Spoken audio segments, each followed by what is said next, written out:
అంటున్నారు? ఇది శివయోగం అనే గ్రంథం అమ్మా.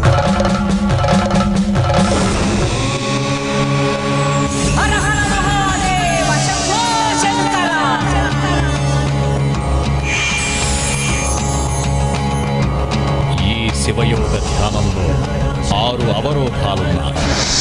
మానవ బంధాలకు లోనైన మీలాంటి సామాన్యులకు శివయోగము సాధ్యపడదు. భవబంధాలను త్యజించాలి.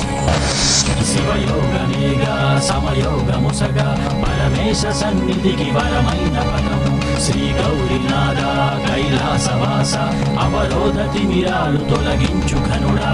అద్వైత గుణమే పంచాక్షరముగా పూరించి పాలించు ఎల్ల లోకములు.